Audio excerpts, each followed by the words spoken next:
নমস্কার, মর্নিং। আপনাদের সঙ্গে আমি কিছু কথা আজকে আমরা একটু চটপট আলোচনা করতে চাই। It will B a brief discussion. আজকে সকালেই আমার নজরে এলো একটা আর্টিকেল, যেটা আমার বন্ধু এবং পরিবেশ বিষয়ক একজন মানুষ, তিনি প্রচুর চিন্তাভাবনা করেন। আজকে তার ওয়েবসাইট থেকে, দ্য প্লুরালস থেকে, তারা কিছু কিছু গবেষণা চিন্তাভাবনা করেছেন about the geographical spread of Nipah virus, যে নিপাটা কিভাবে ঢুকেছে এবং আমাদের এই বাংলাদেশ এবং আমাদের পশ্চিমবঙ্গের যে বর্ডার অ্যাডজেসেন্ট এরিয়াজের মধ্যে তাদের কিছু অবজারভেশন আছে।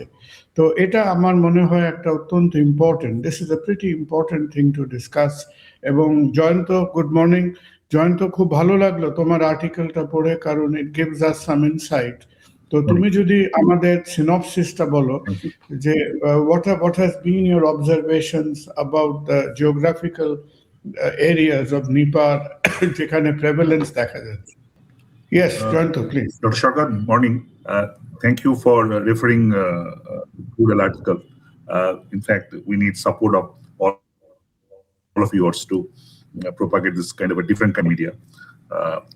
তবে শুধু প্লুরালসে নয়, আমি এটা গতকাল আমাদের ন্যাশনাল মিডিয়া ডাউন টু আর্থেও দেখেছি, তবে প্লুরালসে একটু ডিটেলসে দেখেছি। বিষয়টা হলো, যখনই এবারে নিপা ইনফেকশনটা স্প্রেড করলো, আমার যখন আমি দেখছিলাম স্প্রেড কেন বলছিলাম হেলথ ডিপার্টমেন্টের কাউর সঙ্গে, আমার মনে হচ্ছিল খানিকটা ক্লুলেস গোড়ার দিকে। হতেই পারে, কেন হঠাৎ করে একটা হয়েছে বোঝা যাচ্ছে না। আমার মনে পড়ে গেল 2001 সালে যখন শিলিগুড়িতে প্রথম নিপা হয়, তখন নিপা বলে জানা যায়নি, সেটা প্রায় 4-5 বছর লেগেছিল আইডেন্টিফাইড হতে। তখন আই কাভার্ড ইট, সেই সময় যেতে পারিনি, কিন্তু পরবর্তীকালে খুব অল্প দিনের মধ্যে আমি শিলিগুড়ি গিয়েছিলাম, আই কাভার্ড ইট। এবং তখন আমার দেখেছিলাম যে এটা কমপ্লিটলি ক্লুলেস অ্যাডমিনিস্ট্রেশন এবং হেলথ অফিসিয়াল যারা ওখানে ছিলেন। তো এবারে হওয়ার পর দেখলাম যে দুটো থিওরি ইমার্জ করছে। প্রথম, কল্যাণীর যে এইমস তারা একটা রিপোর্ট করে বা তারা রিপোর্ট তৈরি করে, তাতে বলা হয় যে যারা দুজন নার্স প্রাইমারিলি এফেক্টেড হয়েছিলেন, তার মধ্যে যে মহিলা একজন, তিনি ওই নদিয়াতে একটা বাংলাদেশ বর্ডারের কাছে গ্রামে যান, এবং সেখানে বলা হয় যে ওখান থেকে চুয়াপাড়া বা কয়েকটা বাংলাদেশের অঞ্চল খুব কাছাকাছি, যেখানে নাকি নিপা হয়, এবং সেখান থেকে হয়তো তিনি ইনফেকশনটা প্রথম ইনফেক্টেড হন, এবং তার সঙ্গে যিনি কাজ করছিলেন তিনি পরবর্তীকালে হন। এইটা নিয়ে কোনো ধরনের ডিটেলস অ্যানালিসিসের আগে একটা সেকেন্ড থিওরি ইমার্জ করলো যে বারাসাতে যে হসপিটালে ওনারা কাজ করেন, প্রাইভেট হসপিটালে, সেখানে নাকি একজন পেশেন্টকে ওনারা 20 এবং 21শে ডিসেম্বর এরা দুজনেই তাকে একসঙ্গে হেলথ কেয়ার প্রোভাইড করেছিলেন, এবং সেখান থেকে হয়তো ইনফেকশন হয়েছে।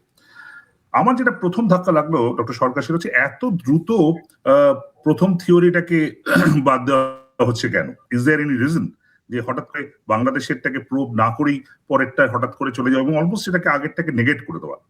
তখন আমি একটু ডিটেলসে বাংলাদেশের রিপোর্টগুলো বের করলাম, খোঁজাখুঁজি করলাম, এবং যদি আমরা যে প্লুরালসে যে ম্যাপটা ইউজ করেছি, যদি সেটা ইউজ করা যায়, তাহলে যারা বুঝতে পারবেন যে বাংলাদেশের যে পশ্চিম দিক, বাংলাদেশের যেটা পশ্চিম দিক, অর্থাৎ আমাদের নদিয়ার যে বর্ডার, তার অঞ্চলটা 2001 থেকে 2025 এই পুরো সময়টাতেই বারে নিপা এফেক্টেড হয়েছে। আমি যদি ফিগারসটা আপনাকে বলি, যে 2001 থেকে 2025-এ বাংলাদেশে রাউন্ড অ্যাবাউট 340-এর ওপর নিপা কেস হয়েছে, এবং এটা পৃথিবীতে সবচেয়ে বেশি। পৃথিবীতে টোটাল আজ অব্দি নিপা কেস আছে অ্যারাউন্ড 740 কাইন্ড। তার মধ্যে যখন প্রথম নিপা বেরোয় মালয়েশিয়াতে 1998-99, একবারই 265টা কেস হয়েছিল, এবং সিঙ্গাপুরে স্পিল ওভার করেছিল আরো 11টা কেস।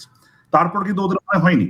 অর্থাৎ 2000 সাল থেকে যদি আমরা 2026 অব্দি দেখি, তাহলে হটস্পট অফ নিপা গ্লোবালি, যেটা WHO বলছে, বাংলাদেশ এবং ওয়েস্ট বেঙ্গল, এবং ওয়েস্ট বেঙ্গলের আমাদের ইস্টার্ন বর্ডার এবং ওদের ওয়েস্টার্ন বর্ডার। তো এটা যদি এতটাই যেখানে প্রমিনেন্ট এবং ডেটা যেখানে বলছে, সেখানে এত দ্রুত কেন বাংলাদেশ থেকে ইনফেক্ট হওয়ার থিওরিটাকে সরিয়ে দেওয়া হয়েছে আমি জানি না, তার কি ডেটা তারা পেয়েছেন জানি না। So I thought it's important epidemiologically, medically to, and also media wise to explore that and showcase. That's what I did. I think that is a very poignant observation. আর যেটা আমি তোমাকে আরেকটা কথা জিজ্ঞেস করব যে তুমি যেটাকে জিওগ্রাফিক্যাল মানে যেটাকে আমরা ধরো এন্ডেমিসিটি অফ আ ভাইরাসের কথা বলি, এক একটা ভাইরাস এক একটা ইকোসিস্টেম তার মানুষের মধ্যে তার সেই এলাকার যে বিভিন্ন, যেমন ধরো নিপা নিপা আমরা জানি সেটা হচ্ছে সেই পেট্রোপাস ব্যাটসদের মধ্যে দ্যাট ইজ এন্ডেমিক, যে এই বাদুড়দের মধ্যে they are the primary host for this virus. এখন আমি একটা জায়গায় দেখছিলাম যে ধরো এখন এই এই অরাজক বাংলাদেশে নয়, কিন্তু এই বাংলাদেশ এই অরাজকতাতে আসার আগে বাংলাদেশে কিন্তু প্রাইমারি হেলথ নিয়ে এক সময় খুব সেন্সেবল এবং ভালো কাজকর্ম হতো। এবং তোমার ম্যাপের সঙ্গে সঙ্গে আমরা আরেকটা ম্যাপও দেখাবো যে বাংলাদেশে এমনকি এমন কাজ হয়েছে তোমার কথাটা মাথায় রেখে, যে এই যে ফ্লাইং ব্যাট বা পেট্রোপাস ব্যাটগুলো বাংলাদেশের কোন কোন অঞ্চলে তাদের বেশি প্রাদুর্ভাব, তাদের কিন্তু কিছু ম্যাপিং অফ দ্য ব্যাট পপুলেশনও করা হয়েছে।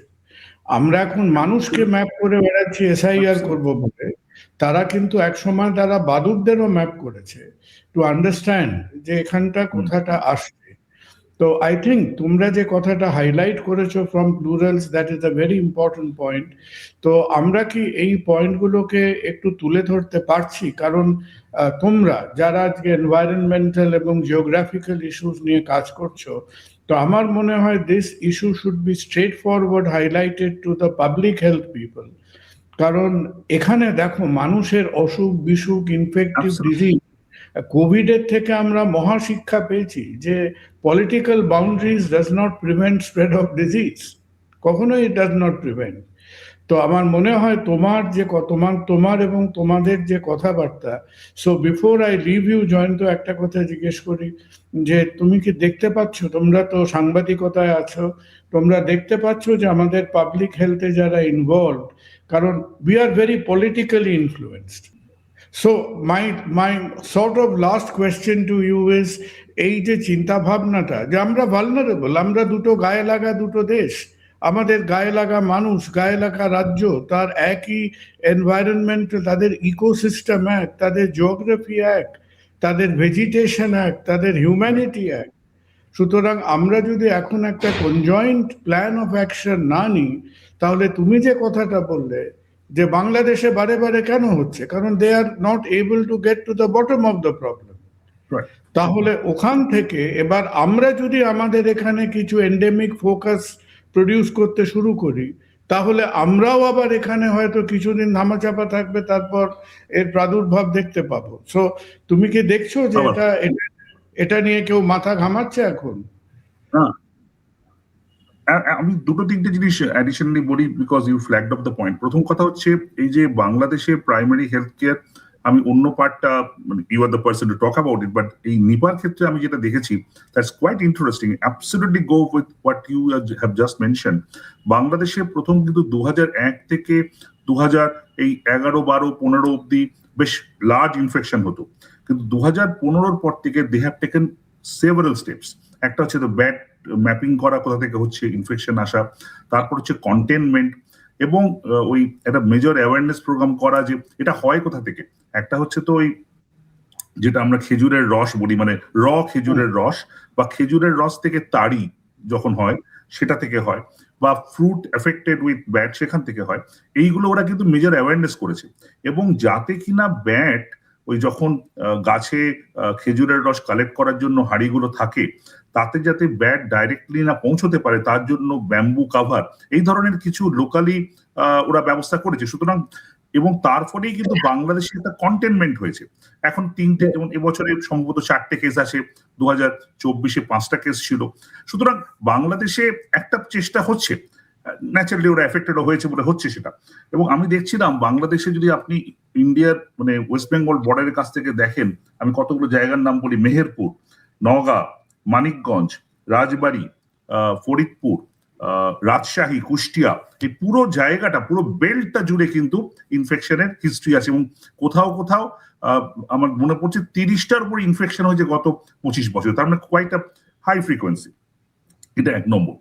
দ্বিতীয় নম্বর হচ্ছে যে আমরা এবারে যখন ইনফেকশনটা হলো, আমরাও বলেছি যে ব্যাট থেকে যেহেতু প্রাইমারিলি হয়, সুতরাং আমাদের ভয়ের কম কারণ আছে। কিন্তু আমি যখন ডিটেলস লিটারেচার স্টাডি করছি, শিলিগুড়ির পুরো ঘটনা কিন্তু হিউম্যান থেকে হিউম্যান হয়েছিল। সুতরাং হিউম্যান টু হিউম্যানটাকে কমপ্লিটলি এক্সক্লুড করে দেওয়া বা আমি বলবো লাইট করে দেওয়াটা খুব একটা ঠিক কাজ হবে না। এটাও কিন্তু আমাদের কনসার্ন থাকা উচিত যে হিউম্যান টু হিউম্যান ইনফেকশনও ছড়াতে পারে। কারণ যদি সত্যি সত্যি যে মহিলা থেকে হয়ে থাকে, যদি সেই থিওরিটাই ঠিক হয়, তাহলেও তিনি কোথা থেকে এসেছিলেন, কারণ বারাসাতও কিন্তু বাংলাদেশ বর্ডারের কাছাকাছি। সুতরাং সেইগুলো প্রুভ করার দরকার। Last point I would like to make, যেটা আপনি বলেছেন যে I think geopolitics should not cover everything. আমি এর আগে ভারত বাংলাদেশ সুন্দরবন নিয়ে কাজ করার চেষ্টা করেছি বা এখনো করি।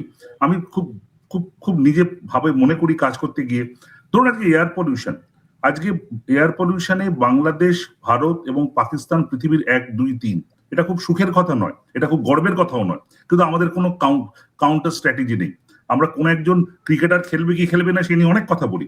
সুতরাং আমার মনে হয় জিও পলিটিক্স তো আছে, তার ভালো মন্দ উপর নিচ আছে, সেটা থাকুক, কিন্তু এই নিপার মতো পাবলিক হেলথ এমার্জেন্সির ক্ষেত্রে আমার মনে পড়ে যে বাংলাদেশ থেকে এক্সপার্টসরা এসেছিলেন কলকাতায় এখানকার ডেঙ্গু কন্ট্রোল জানার জন্য, বা বাংলাদেশ থেকে সুন্দরবনে গেছিলেন বাঘ কি করে না বেরোয় সেটা জানার জন্য। তো এই এক্সচেঞ্জ গুলো বন্ধ হয়ে যাওয়ার কি দরকার আছে?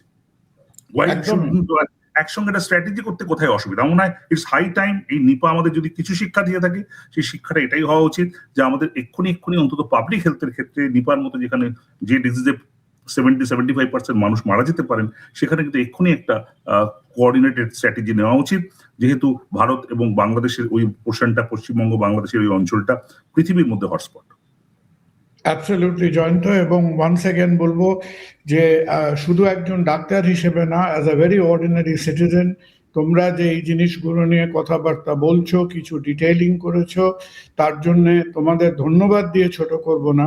কিন্তু এই চিন্তা ভাবনা এবং এই অ্যাক্টিভিজম গুলো আমাদের চালিয়ে যেতেই হবে। So thanks to you, thanks to Plurals. Thanks doctor Sarkar for flagging it off. And I think আপনাদের মতো যদি মানুষরা এগিয়ে আসেন, তাহলে একটা বোধহয় সবাই মিলে আমরা কিছু একটা চেষ্টা করতে পারি to make some meaningful media process. Meaningful media তো দেখা যায়, I think that we can try to do. হ্যাঁ, তোমরা চোখ রাখো, আমরাও চোখ রাখি, and let us keep the eye on the right things. ওই ভুলভাল খ্যাপাটে জিনিসে চোখ রেখে কোনো লাভ নেই। যে জিনিসগুলোতে মানুষকে ভালো থাকতে এবং বেঁচে থাকতে সাহায্য করবে, সেগুলোর দিকে চোখ রাখাটাই বেশি জরুরি। Thank you Jayanta, thank you for your time. আপনারা জয়ন্তর সাথে আমাদের একটা কথাবার্তা শুনলেন, কারণ যে জিনিসটা নিপাকে নিয়ে আমাদের ভাবাচ্ছে সেটা হলো যে আমাদের যে এই যে অঞ্চলটা, যে দি border adjacent areas of Bangladesh and India, এখন আমরা নিজেদের মধ্যে একটা মুখ দেখা দেখি নেই, কথাবার্তা নেই, একটা রাজনৈতিক এবং নানান রকম ধর্মীয় রাজনৈতিক একটা ঝগড়াঝাটির মধ্যে আমরা আছি। কিন্তু তা বলে at this point of time very critical public health ইস্যুগুলোকে আমাদের ইগনোর করলে চলবে না। তো যেটা আমরা জয়ন্তদের থেকেও দেখলাম যে there is lot of data to suggest যে বাংলাদেশের আমাদের নদিয়ার বারাসাত, নদিয়া এই অঞ্চলের যে সংলগ্ন এরিয়াগুলো, এই এরিয়াগুলোতে মধ্যেই নিপা ভাইরাস মাথা চাড়া দিয়েছে। তাদের সেই প্রাইমারি রিজার্ভয়ার পেট্রোপাস যে ব্যাট, সেই পেট্রোপাস ব্যাট থেকে তাদের খেজুরের রসের মাধ্যমে হোক, ফলের মাধ্যমে হোক, এইটা ছড়িয়েছে। এবং তারা একেবারে হাত বাড়ালেই যে আমাদের যে লাগোয়া যে এরিয়াগুলোতে, তাতেও এখন মানুষের যাতায়াত থাকবে। বাদুড় যখন আকাশ দিয়ে উড়ে যাবে, বাদুড়ের তো আর ভিসা লাগে না, সুতরাং বাদুড়ও সে এক অঞ্চল থেকে আরেক অঞ্চলে আসতেই পারে। সুতরাং আমাদের এই যে একটা টোটাল এরিয়াটার মধ্যে এই সমস্যাটা মাথা চাড়া দেওয়াটা দেখা যাচ্ছে, এই দুটো এরিয়াকে দুটো দেশ, দুটো অঞ্চলের পাবলিক হেলথের লোকজনরা মিলে তাদের একটা কনজয়েন্ট ডিসিশন নিতে হবে।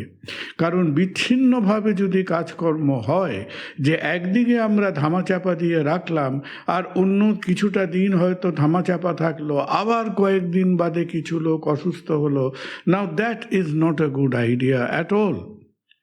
সেকেন্ডলি, আপনাদের কারো কারো মনে হচ্ছে এবং কিছু হয়তো আমরা প্রশ্নও পাচ্ছি যে কেন এই নানান রকম ভাইরাসের যে প্রবণতা, যেমন SARS-CoV-2 করোনা ভাইরাস, কোভিড বা করোনা ভাইরাসের ক্ষেত্রেও একটা খুব ডমিনেটিং থিওরি ছিল যে এটা সেই বাদুড়ের থেকে ছড়িয়েছে।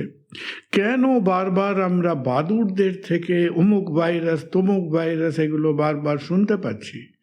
তার one of the reasons is যে আজকে ব্যাটেদের ইমিউনিটি খানিকটা আলাদা। কেন আলাদা?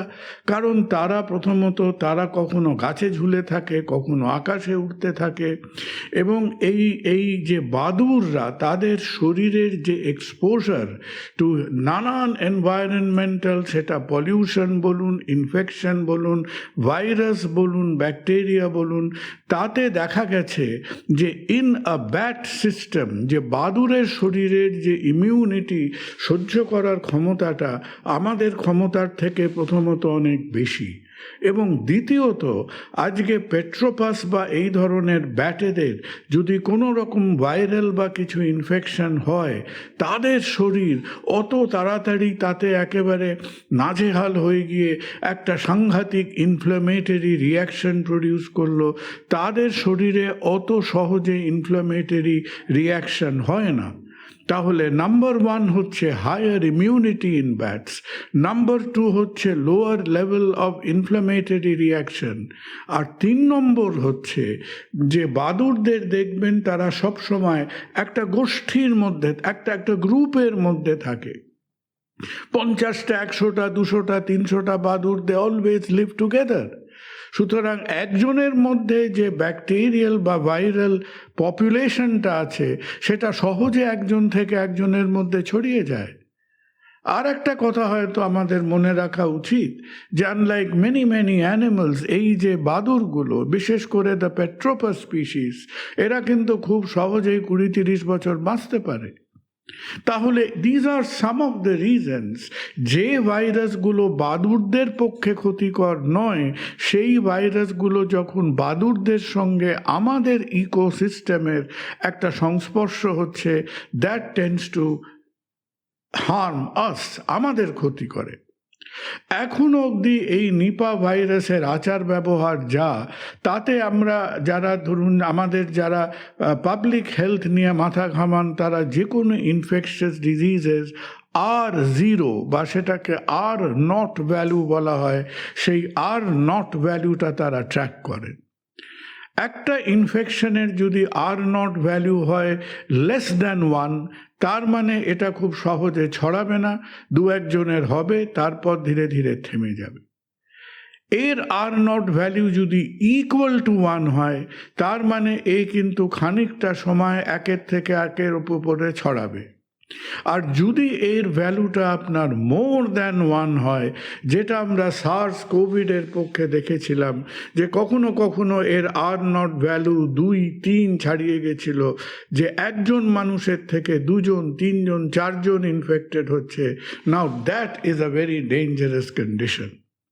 এখনো অবধি এর যা ইনফেক্টিভিটির ব্যবহার, যে আচার ব্যবহার, তাতে নিপা ভাইরাসের R0 value seems to be less than 1। সুতরাং 2-4 জনের হয়তো হয়ে এটা মিলিয়ে যাবে। এখনো অবধি আমাদের এই প্রেজেন্ট আউটব্রেকের যেটা পজিটিভ বা আসার কথা, যে কম বেশি বোধহয় 150 জনের ওপর টেস্টিং হয়েছে, এবং যে 150 জনের ওপর টেস্টিং হয়েছে তাদের কারো এখনো পজিটিভ পাওয়া যায়নি। That is a good thing. কিন্তু আর একটা জিনিস, একটা সাবধানতা আমাদের যেন মনে থাকে, যারা আমাদের জনস্বাস্থ্য নিয়ে কাজ করে তাদের যেন মনে থাকে, এই যে একটা নিপা ভাইরাস আমাদের চোখের সামনে গত 30 বছর ধরে এখানে সেখানে বিভিন্ন জায়গায়, এই দক্ষিণ এশিয়ার বিভিন্ন অঞ্চলে বারবার মাথা চাড়া দিচ্ছে। একবার হয়তো মাথা চাড়া দিয়ে তারপর সে খানিকটা বিশ্রাম করছে, আবার কিছুদিন বাদে আসছে। তার মানে কি এই ভাইরাসটা চেষ্টা করছে যে তার ইনফেক্টিভিটি সে যাতে আরও বাড়াতে পারে। সে কি চেষ্টা করছে যে কিভাবে সে আমাদের এই শরীরের মধ্যে আরও সহজতম যে উপায়গুলো এই হাঁচি কাশি ড্রপলেট ইনফেকশনের মধ্যে দিয়ে নিজেকে ছড়িয়ে দিতে, এই ভাইরাসকে যতবার আমরা মাথা চাড়া দেবার সুযোগ দেব ততবার এই ভাইরাস চেষ্টা করবে নিজের ইনফেক্টিভিটি এবং নিজেদের আক্রমণাত্মক ক্ষমতাটাকে বাড়াবার জন্যে।